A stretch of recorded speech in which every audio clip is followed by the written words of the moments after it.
Before we start, this huge shout out to Michelle of Lab Muffin Beauty Science. She's truly like the OG of beauty myth busting, and basically everything I'm saying from this video is either a quote from her or sourced from her. All my information is coming from her, but I mean, I have heard basically everything I'm about to say from many sources, but I wanted to source just one specific place for this video, and her blog post is just perfect for that. So the biggest thing that I think people should actually know about parabens is they time and time again, and I want to make sure I say this properly. So let me just read Michelle's quote. Parabens have been around for almost 100 years, are used every day by billions of people, and there are lots of studies showing their safety.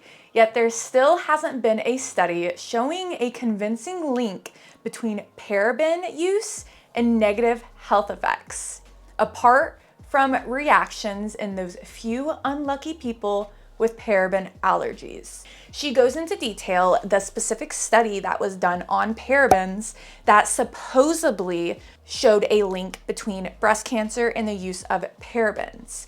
But after other scientists went back to check this study, they found lots of issues in this study. The issue with their study is they didn't have any comparison with normal non-cancerous tissue. So essentially, the study showed people who already had breast cancer containing parabens in their breasts, but didn't show that people who didn't have breast cancer also already had parabens in their breasts. So just because there may be parabens in that area, it doesn't mean that's what's causing cancer. Parabens were also measured in the blank samples as well. And I don't want to go too much in depth about this study because I'm really not equipped to talk about this type of topic, but Michelle goes into so much detail over on her blog if you want to read more.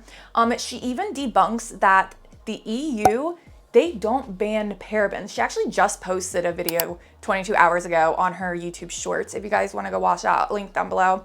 But there is always tons of false information about specific ingredients being banned in the EU when really they aren't, and parabens is one of them. Some parabens are banned in the EU, but other ones aren't. And also what's funny is the person who did the study later came out saying, quote, "Nowhere in the manuscript was any claim made that the presence of parabens had caused the breast cancer." But as Michelle writes, unfortunately, this was published 6 months after the initial study, and the media didn't seize on this statement with anywhere near the same amount of enthusiasm. And that's what you'll see oftentimes is a study coming out about something being bad, but then later we actually have another study proving that first study wrong, but that doesn't get as much attention. The reason why most of the content online feels negative to you is because that's just what does best. Things that get a lot of rise in emotion out of people. And it seems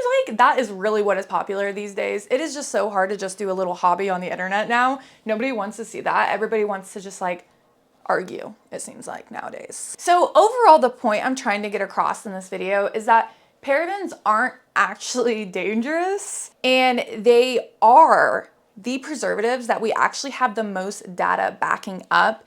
They're the ones that humans have used the longest, so we have a lot of evidence showing their safety compared to a lot of the newer preservatives that brands, cosmetic chemists have to use now, because the beauty industry has to give what the customers want. And even if an ingredient is better in a chemist's eyes, they can't use that because then no one's gonna buy it. So they have to change the formulas over time to fit what the consumer wants.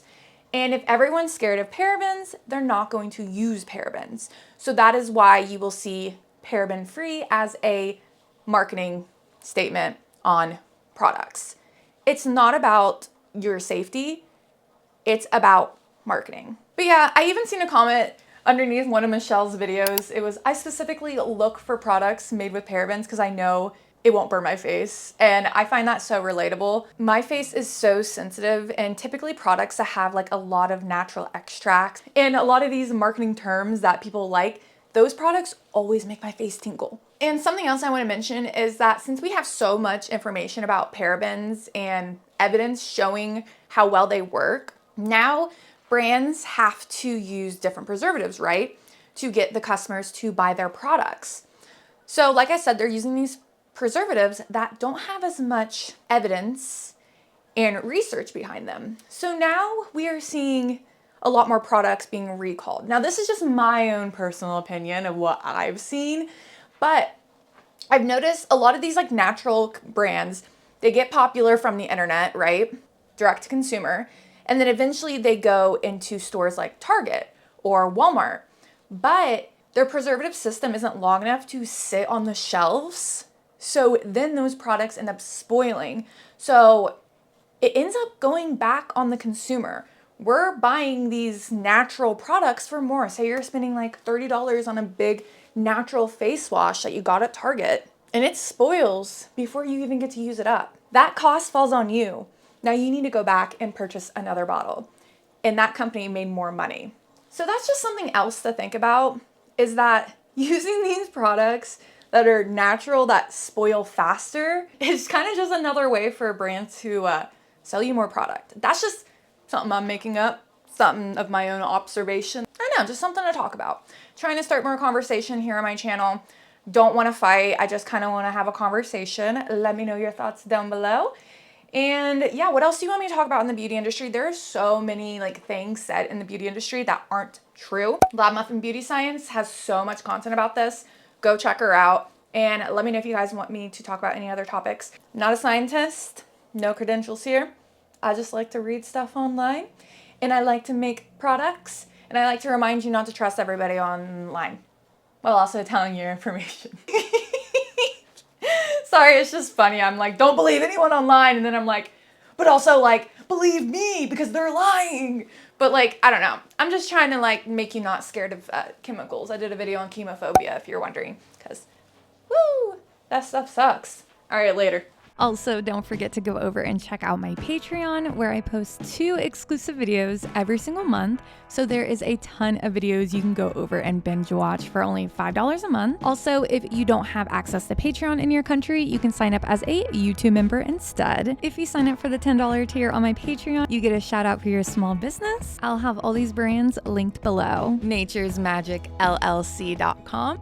From Dusk Soapery on Etsy, LloydCandleCompany.com, HB Royal Retreat Store on Etsy, NaturesFarmGirl.com, Let's Blend LLC, at Stardust Bath and Body, HempyGirl.com, ShopLevi's.com, Owl and Lily over on Etsy, Skin Lounge Co. over on Etsy, BlackPetalBeauty.com, EmbraceBeautyEssentials.com, LegendaryBathAndBody.com, AstariApothecary.com, Reviga Cosmetics here on YouTube, XoreBB.com, PardoNaturals.com, NaturalStateSkin.com, TheNatureInUs.ca, NearCatalier.com. Use the code on the screen for 20% off. EarthAndAmberNaturals.com, SharkCityNaturals.com, DayToRelaxProducts.com, CrownedGloryLLC.com, LH Scented Soaps and More.com,